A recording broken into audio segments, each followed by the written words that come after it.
Right. Okay. Today's online presentation focuses on the politics of Manitoba, featuring insights from Paul Vogt. Paul is executive in residence at the University of Manitoba and teaching in the Joint Masters in Public Administration program at the U of M and U of W. Paul is a former clerk of the Executive Council and Cabinet Secretary from the Government of Manitoba, an educator and a scholar. Should we pronounce it clerk or Clark? Maybe that's something we can discuss. Your choice. He was selected as a Rhodes Scholar from Manitoba and completed a Master of Philosophy at Oxford University and additional graduate work at Princeton. An educator in the classroom and in the caucus, he has taught at both the University of Manitoba and the University of Winnipeg in philosophy, political studies, and economics. So we're very fortunate to have Paul here. And again, I'd remind folks who want to carry on the conversation and join it, either live or afterwards, go to our blog at provincialpolitics.blogspot.ca. With that, I'll turn it over to you, Paul. Thanks for joining us. Thanks a lot, Jared. Maybe I'll just add actually a little bit to the introduction because it might help explain some of the comments I'll be making later. I actually, my last job was as clerk, and I did that for about 8 years before retiring from government last August. But prior to that, I had a career spanning 18 years, and it began with working for Gary Doer in the opposition caucus, as it then was. Back in 1996, 3 years prior to the NDP coming into government. And then followed that up with about a 6-year stint as the policy secretary to cabinet. So I headed up the fairly small unit that operates within Executive Council and essentially coordinates policy development. And since I've left government and been spending this time at the university, getting reacquainted with the ways of academe, I've really taken up an interest in the question of how democratic systems, including our own, come to grips with some of the major policy challenges. And as you'll hear at the end, I'll weave a little bit of that into my final comments. I have some worries about whether, in fact, our current democratic system, which includes the party and electoral systems, really equip us to come to grips with some of the most serious challenges to our society. But as promised, I will be mostly focusing on party politics and elections in Manitoba. Professor Wesley gave me a guideline of about 20 minutes or so, and then I'll open it up to questions. Probably most of you are aware of the current situation in Manitoba. 2011 election, the NDP won a fourth consecutive majority, fairly healthy majority, and the first one that was won, or first election that was won under Premier Salinger, who replaced Premier Gary Doer in 2009. So that means that actually by the end of the next or the end of this mandate, the time of the next election, which is slated, and I'll explain there may be some change in this, but currently under our fixed election date law, we're slated to go to the polls again in the fall of 2015. And by that time, the NDP will have been in government for 16 years. And that's actually quite an anomaly in the recent history of Manitoba electoral politics. Going back to the 1960s, actually the pattern was that the NDP and the Conservatives, the Progressive Conservatives, would alternate in government. Generally speaking, no party winning more than 2 consecutive majorities, and only one party actually only winning a single term before being defeated. So there's a real stability in government. And underlying that as well, there's been a stability in the party system described by many commentators as a 2.5-party system. That is to say that we have 2 parties that contend for power, the NDP and the PCs, and the Liberals represent the half party.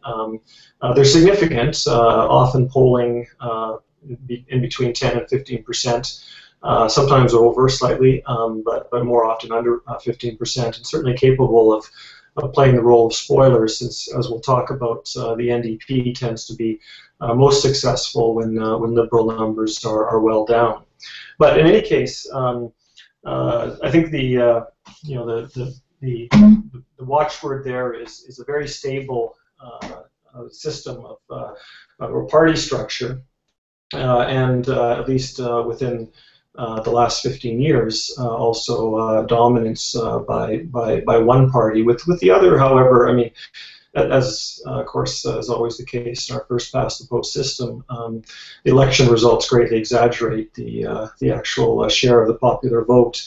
The current seat totals are NDP 35, PC 19, and Liberals 1, and there's one independent who actually left the NDP caucus within the last year. So that means that actually the NDP won 36 seats at the last election, which is in fact a modern day record in Manitoba. And also remarkable is that in fact, going back to 1988, where the NDP suffered a very decisive loss, the vote or the seat total has increased in every election since then, including the 4 elections that have been held, inclusive of 1999.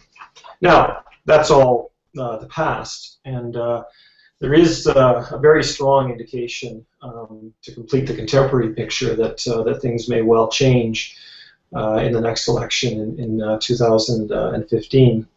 The NDP support has fallen significantly in recent polls. Came up maybe 1 or 2 points in the most recent poll, but the governing party currently trails the opposition party, the PCs, by over 10 percentage points in the polls, which, given the balance in Manitoba politics, would mean would lead to a very decisive PC majority in the next election. And in addition to that, the Premier's approval ratings are now very low relative to other premiers, and also fairly significantly trail the support percentages for the party.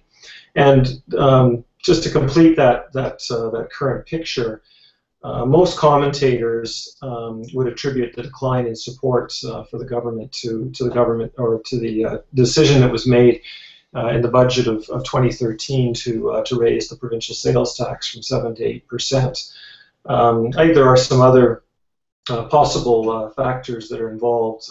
There have been some significant controversies over the government's handling of the child welfare system, issues in the healthcare system, recent controversies over plans to expand power generation through hydro with very significant capital investments, and also concerns about overall environmental policy, but very specifically the handling of what's now become a fairly regular event in Manitoba, which is fairly significant flooding covering much of the southern part of the province, because the flooding has taken place both on the Red and the Assiniboine rivers.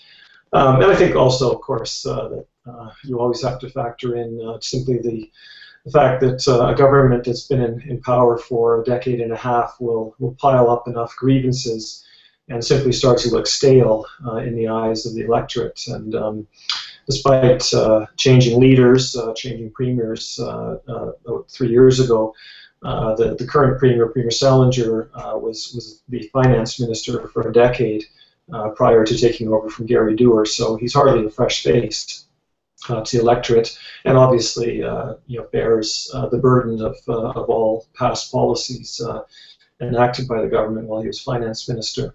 On the other side, Brian Palliser is the leader, now a little over 2 years, of the Progressive Conservative Party. He's the 4th leader that has been elected by the PCs in the time that the government, the NDP, has been in government. And despite the fact that he actually did serve briefly in the provincial cabinet back in the mid-90s, and then did a stint as a Reform MP from Manitoba in the Parliament, he's considered to be something of a new face in provincial politics.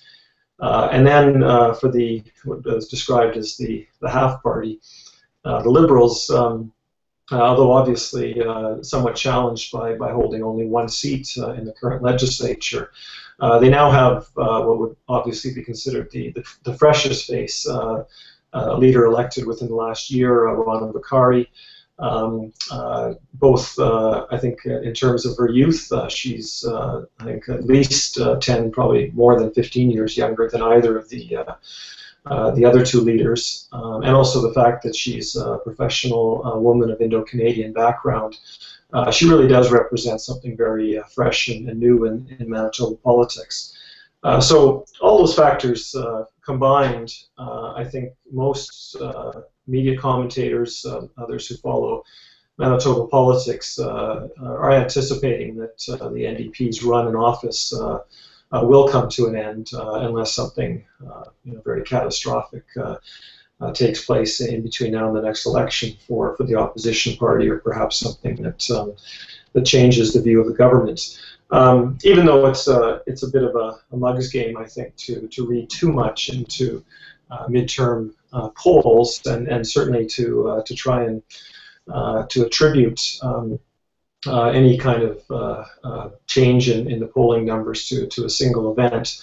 I'm going to venture a few thoughts on that, just because it leads into, I think, what's one of the most important points to bring home about Manitoba provincial politics.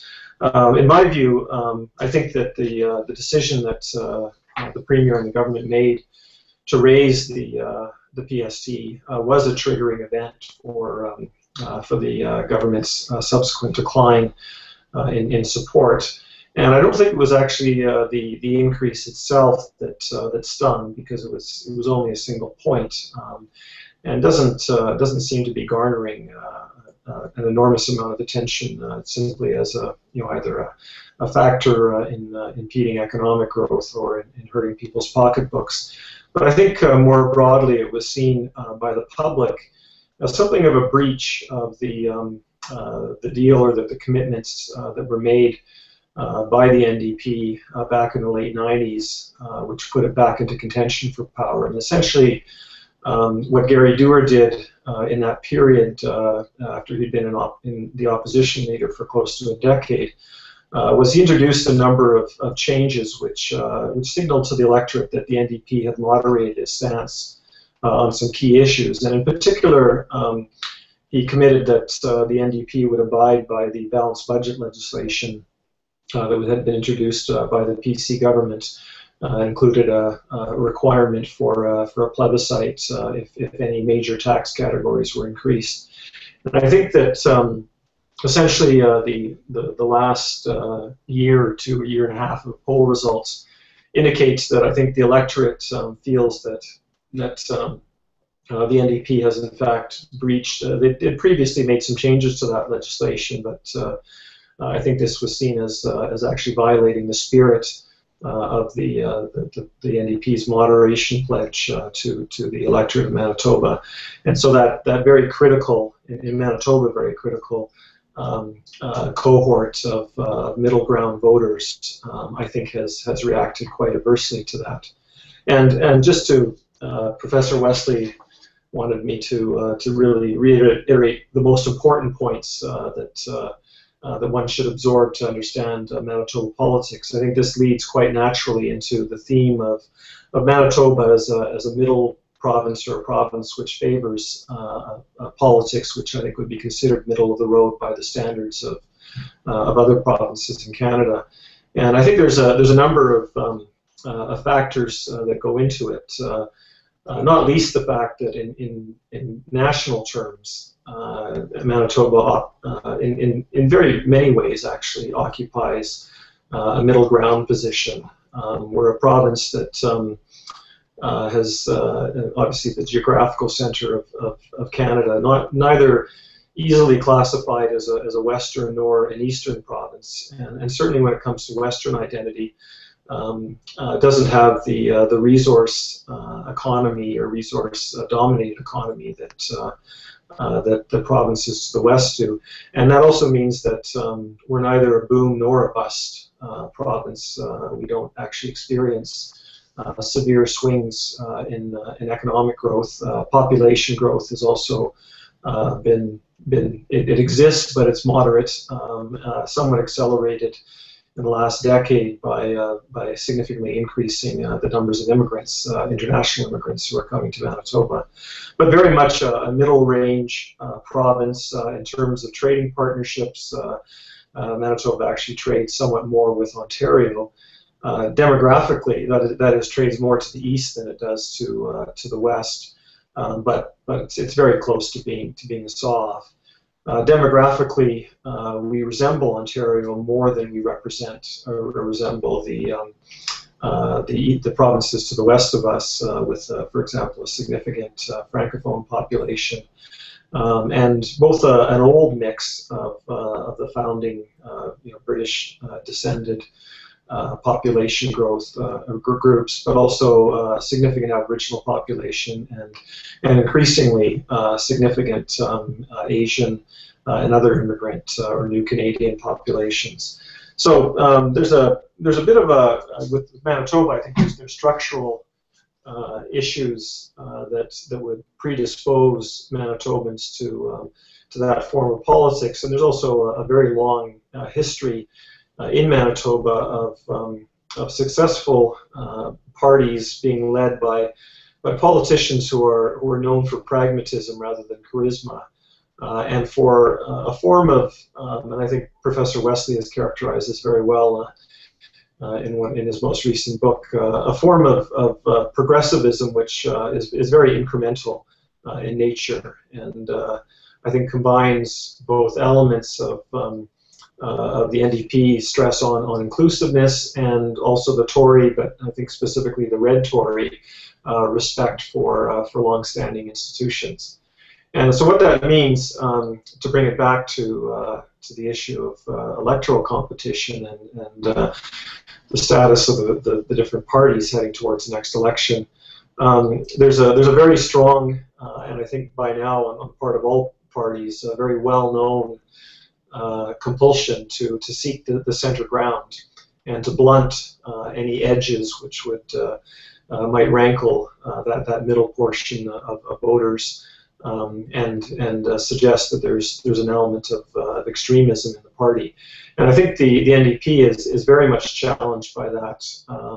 As I mentioned, I think there was a very conscious and fairly successful attempt, at least electorally, certainly by the NDP back in the late 90s, to seize a kind of middle ground. People have compared it to the efforts made by Tony Blair and other socialist parties around the globe to choose a third way or a centrist version of social democracy. The challenge of that, of course, is that it's very difficult to balance the electoral requirements with maintaining the support of the base and the energies of the party faithful. And I think on top of that, in Manitoba, I think it's proved very challenging to maintain that centrist position and yet somehow keep the agenda fresh. And so on all those counts, I think the government faces very significant challenges over the next year and a half leading into the election.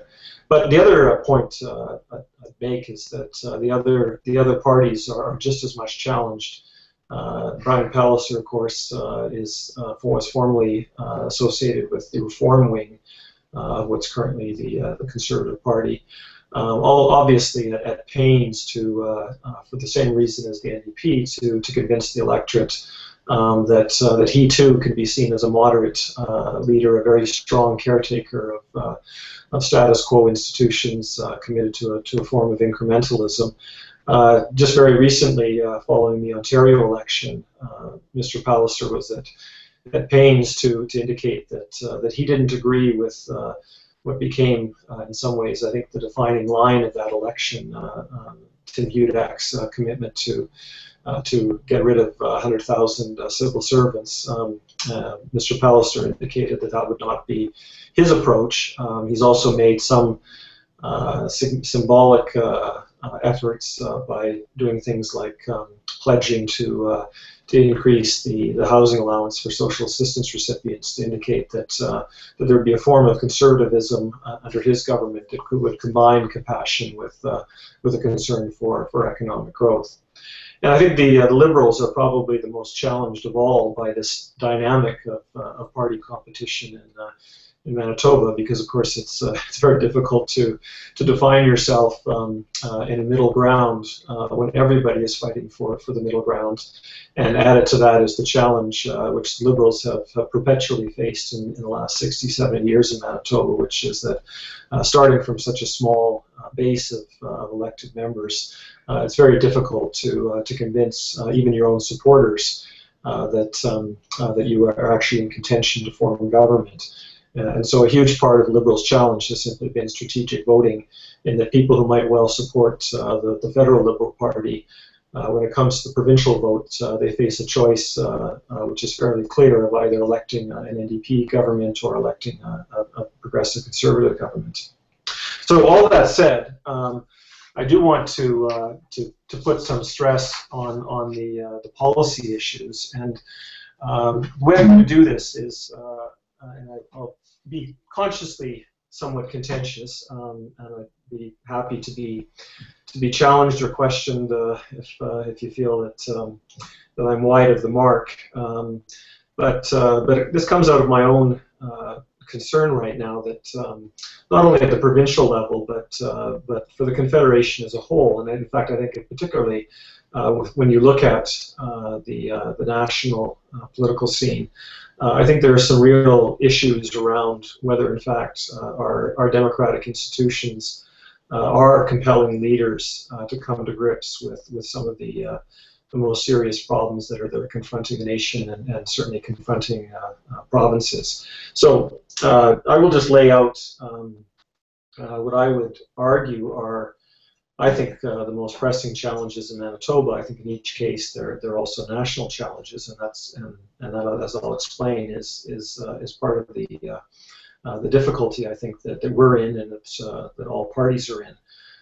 Certainly at the head of the list, the sustainability of the major social programs, particularly Medicare, I think is an open question for the future. There simply has not been either a set of reforms anywhere in the country that's been able to reduce the cost, or to bend the cost curve is the expression we use in government. And nor, of course, under the current economic situations, does it look feasible that we're either going to grow ourselves into a position where governments can afford to maintain the inflation rate in the healthcare system, or that governments have an appetite to significantly increase revenues through tax increases. Moving on, I think the issue of infrastructure deficits in Manitoba. And I should have mentioned too that in Manitoba, our inflation factor in healthcare is somewhere around 6%, probably just below it in the last 2 years, but significantly above it in the decade prior to that. And that's fallen well behind our revenue growth, which means, of course, that the healthcare expenditures are eating into every other area of program expenditure. In the infrastructure area, no need to say too much about it. Our estimated infrastructure deficit is $14 billion. There's not a single category of infrastructure spending in which our investments are keeping up with the deterioration. And we have a special problem which has become very apparent in the last decade, which is that our flood protection system is not adequate to the new climate regime that we've entered into. And so we're now paying out an enormous amount of money in flood compensation and rebuilding costs that obviously would be more wisely invested in flood prevention infrastructure. We also have a significant issue of inclusion in Manitoba, and particularly focused on the Aboriginal population, which is roughly around 15% of the total population, but under 15, that is, children under 15 years of age, it's almost 40%. So indicates that if we don't come to grips with issues of Aboriginal inclusion in the workforce, all the other indicators that are obviously tied to Aboriginal success, even including projected lifespans, if we don't come to grips with those issues, obviously our economy and all aspects of future society are going to be impaired in Manitoba. And on the environmental front, I already touched on a little bit with the issue of flooding, but in Manitoba we also have challenges, particularly with water pollution and with what's quite clearly now a very severe or steep decline into what's known as eutrophication, or a form of environmental degradation on our major lake, Lake Winnipeg, which takes the form now of the lake essentially becoming glutted with algae, even though it's the basis for our fishery and you know, economically, even more significantly, it's our primary recreation focus and tourism focus. So just in a nutshell, those to my mind are issues that almost all of them are national in scope. I'll just make a very brief editorial comment that on all of those issues, the federal government quite clearly has withdrawn. Obviously, on at least two of them, we're quite a ways removed from the former healthcare funding pact under the Martin government, or the kind of effort symbolized by the Kelowna Accord to come to grips with those issues on a national basis. And I would say, taking full blame as well for someone who worked at the provincial level, provincial efforts to try and knit together a kind of consensus that would either put pressure on the federal government to adopt national policies, or would somehow allow provinces to collaborate in what would, in effect, become a national policy. Most of those efforts have come to naught simply because of the rivalry and other divisions that separate provincial governments in Manitoba. So the way I was going to frame this, to my mind, a democratic system, I think, is healthiest when the most serious and compelling issues that are facing the society are debated in elections, and actually the choice that voters, citizens have to make at the ballot box is a choice between competing visions of how to come to grips with those issues. I think one of the problems that has emerged in Canadian democracy as a whole, and I think Manitoba is a particular version of this, is I think that politics has become, I think, about many things that sometimes symbolize those deeper issues, but it's very seldom about programs that are actually commensurate with the scale of the problems or the challenges that we're facing.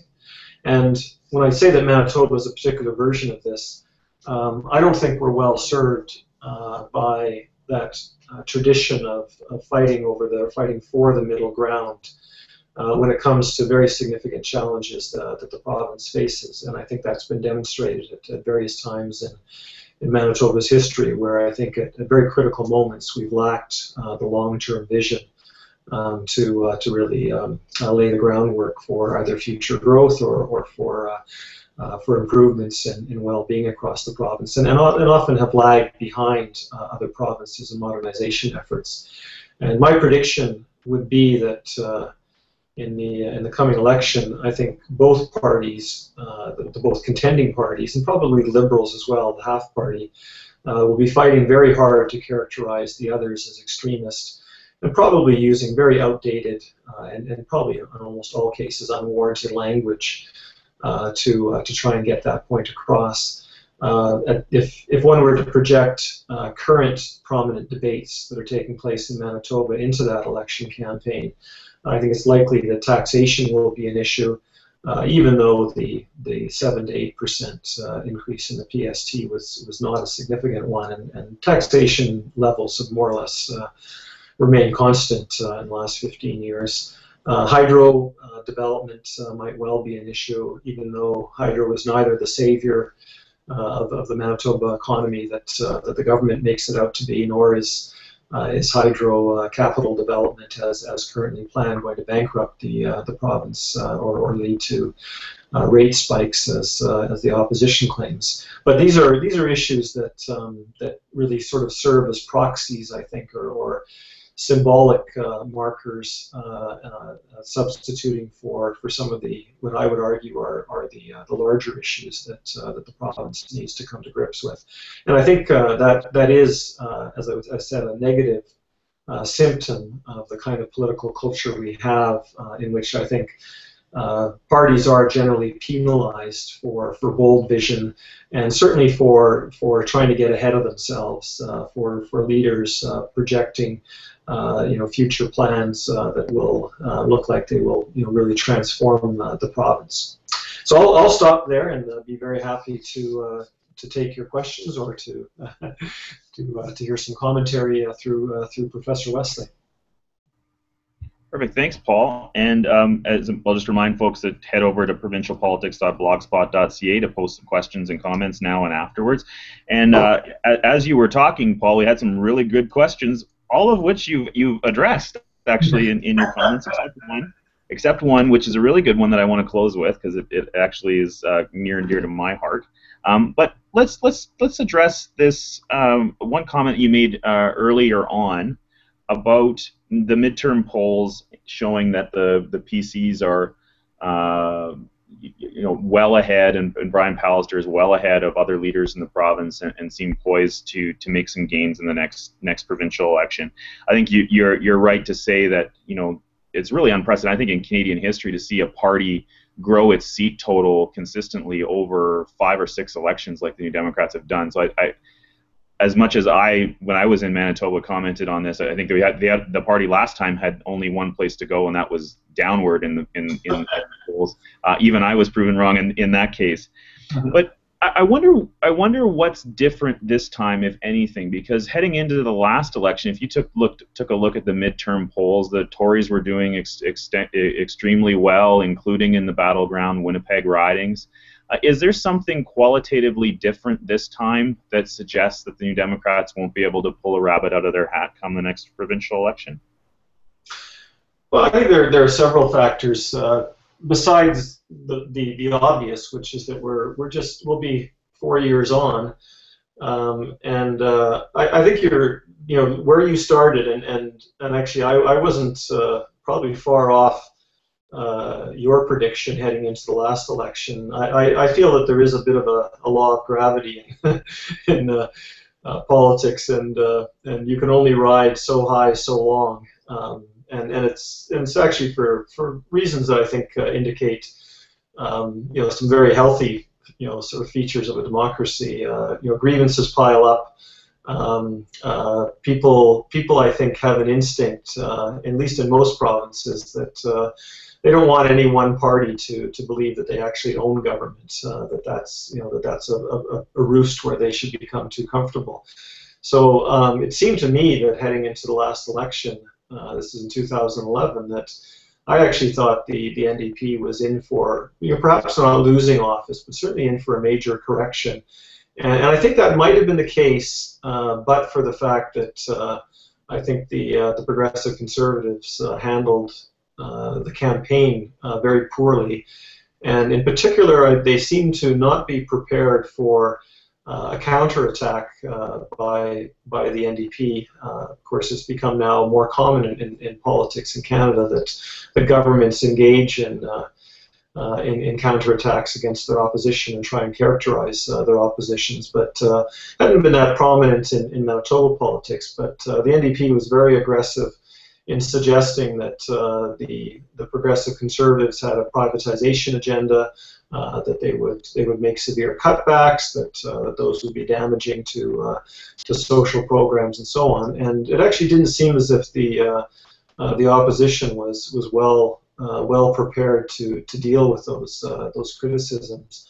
Now, I suspect that they will be better prepared, but part of what's different, I think, is I think there's been some learning probably on the part of the opposition. I also think that as I said, I think sometimes it's simply a symbol that voters start to rally around.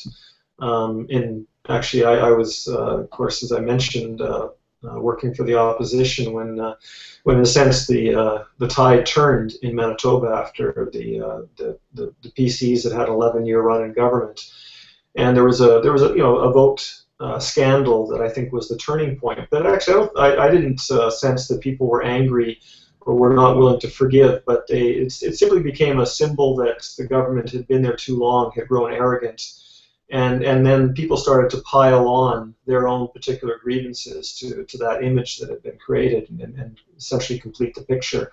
And I sense that that's what's happening right now. I sense that there's going to be a much higher level of negativity towards the government, and I think within the campaign itself, and this is what makes this all a mugs game, is that we've seen these campaigns recently in BC, of course Alberta, Ontario, where the campaign itself has seen numbers just move dramatically.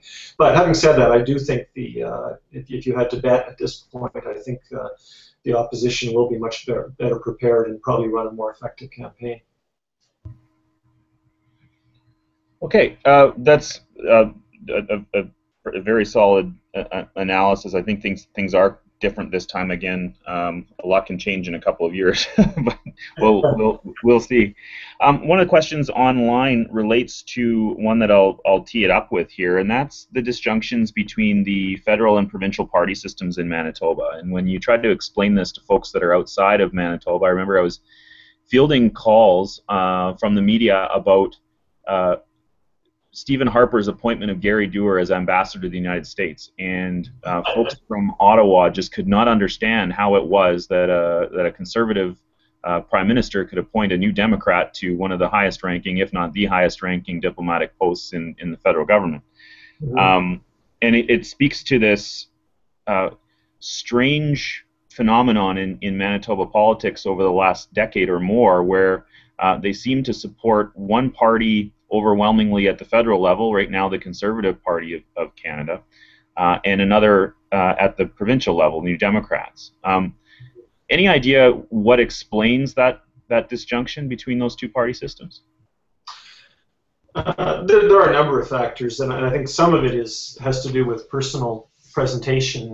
I didn't mention this, but obviously, and I think you were there for much of this, Professor Wesley. So you'll remember, Premier Doer did a very good job of presenting an image of a very grounded person, somebody that the phrase was, I think he's a guy I'd like to sit down and have a beer with.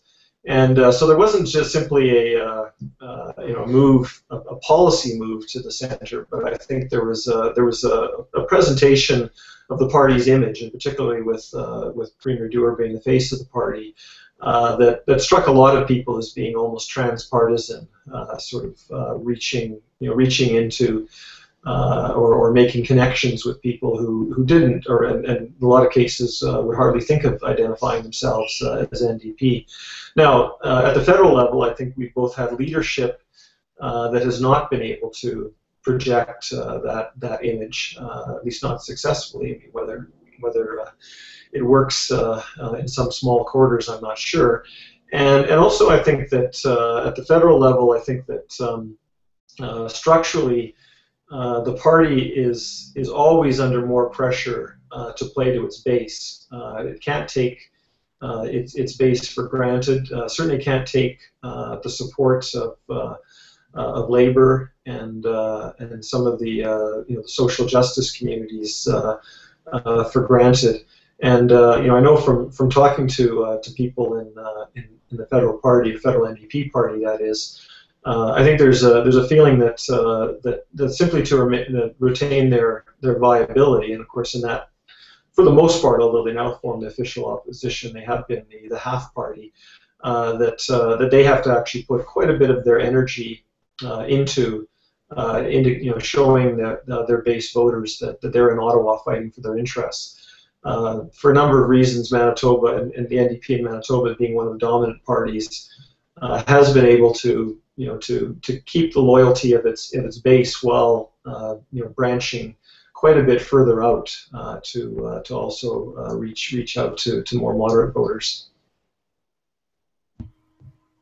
And related to this is is the fate of the Liberal Party in Manitoba. And you've seen the public opinion polls and the academic research on this as much as I have.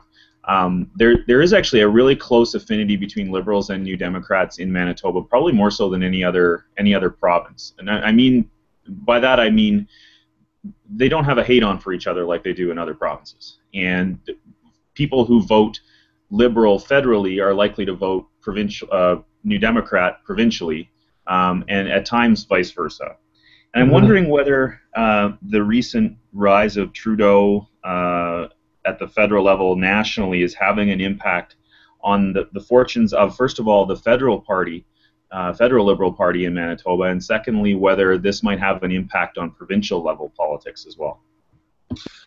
Well, I would say yes and no. Yes to I think it's definitely having an effect on federal politics in Manitoba. That is, I think seats that the Liberals had lost in the past, and they actually had not that long ago, 15 years ago, actually had the majority of seats, I believe, in federal seats in Manitoba. They've steadily lost those, mostly to the Conservatives, and I think quite a number of those seats are back in play again, partly as a result of the Trudeau factor. I think Trudeau was not as unpopular in Manitoba as, at least for most of his time in office, as he was in the rest of the West, and I think Pierre Trudeau, but Justin Trudeau has captured some of those elements of what I described as sort of the balance or the fulcrum in the Manitoba political spectrum. Plus, I think there's been an aversion to there's an edge to the Harper government that again, going back to that standard of Manitoba politics, seems to rub people the wrong way. And the same thing is not happening with the federal NDP. In fact, just anecdotally, Justin Trudeau has made several trips to Manitoba, and the media coverage has been wall to wall. But also, he's drawn significant crowds, even in places like Brandon, in western Manitoba. Thomas Mulcair has not had anything like that impact when he's visited the province. So I think that actually, in the next election, I would, things continue on their current course. I think the Liberals in Manitoba are definitely back in the game. But I don't think that will translate into a lot of success at the provincial level. I think what the Liberals face at the provincial level is that New Democrats have worked very hard. The phrase that Gary Dewar often used, mainly behind closed doors, was hug a Liberal every day. He wanted as much as possible, and he knew the numbers on this. Liberals are down below 10%. In most cases, the NDP forms government. So the proportion of Liberal voters that can be peeled away from their primary loyalty is a huge determinant of NDP success. And I think now the Liberals are so challenged in beginning the next election with only one seat, and the Liberal leader does not hold that seat. So she'll be fighting very hard to gain a seat. I just don't think they can present themselves as a contender. So those who want to vote because to prevent a PC victory will likely vote for the NDP, just as those Liberals who want to get rid of the NDP will vote PC, even if their primary loyalty or perhaps their federal voting is with the Liberals. Okay, thanks, Paul. The last question we have here is about your role as a academic, and the question is, being both an academic and having had a first-hand look at Manitoba politics, have you found there's a significant discrepancy between the study and reality of Manitoba politics? Oh, that's a very good question, and a difficult one to answer. I actually I do think I think the answer is yes. There's a very significant discrepancy between the practice of politics and academic writing on politics, and I think and part of what I've tried to do in the time I've been here at the university is to think of ways to try and narrow that gap. I think a large part of it is that I think the issues and personalities are loom so large in the practice of politics, and quite understandably, the academic approach is to focus on structures and to try and impose conceptual frameworks that would explain the politics not only of one province, but by extension, be capable of explaining developments or gathering together results from other provinces. And there's a great deal of what actually transpires in politics that gets lost in those kinds of generalizations. And I find that academic studies of politics are very useful for establishing broad historical trends and conceptual frameworks that are a good starting point. But any time that people try to use, and sometimes this happens in academia, certainly not in your works, Professor Wesley, but when people try to use those frameworks to explain particular outcomes, if you've been on the inside of those events and you've seen how a particular decision was made, or even sort of why one government was defeated, another elected, usually the frameworks aren't as compelling to those who have seen it that close as explanations which are based on those elements that you simply can't fit into a conceptual framework. As I said, the elements of personality, and also too, I mean, there's that piece that neither sitting politicians nor academics nor pollsters can ever fully master, which is there is a bit of a zeitgeist, or there's there is collective thinking, but it's so difficult to predict or to put your finger on it, because of course neither of those groups of people really represent the average voter. They're not average because because they're very well informed about politics and probably think about it a little bit too much.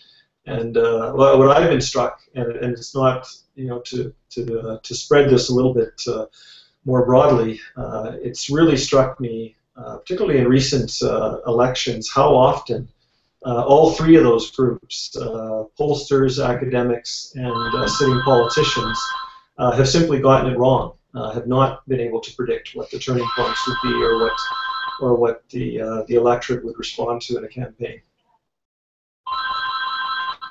That's right, Paul, and I thank you for that little bit of flattery there. I think that though that my own research benefits from the accessibility of folks like yourself who were in government at the time, in offering to speak with us as political scientists about whether our theories are actually resonate with politics on the ground. Mm-hmm. And it's a delicate balance, because you as an academic, you have to meet certain tests of rigor and avoid bias and avoid being captured by your research subjects. And oftentimes those kinds of interview studies are qualitative and don't have the type of rigor, using that in air quotes here, rigor that some positivist political scientists want to see. Mm-hmm. And but I think when it comes to provincial politics, especially, there's a special intimacy that can develop between a political science community and the government community that can mm-hmm. really give us a solid insiders but yet objective perspective on how politics works. And I guess maybe this is my way of saying thank you for coming in and talking with us here tonight, but also thanks for your contributions to Canadian scholarship by making yourself available for studies by myself and others. Well, thank you, and I've always enjoyed it, and certainly I've always enjoyed talking to you. We miss you here in Manitoba, but our loss has been Alberta's gain. I won't finish off by saying anything about the football game that's taking place right now, because I have no idea what the current score is. But it's on my PVR as well, man. Okay. Well, thank you very much, Paul, for joining us, and I'll send you the link to the blog as well. There's some other great questions and comments that are ongoing at provincialpolitics.blogspot.ca. Thanks very much for joining us, and have a good night, man. Yeah, you too. Thanks a lot. Bye-bye.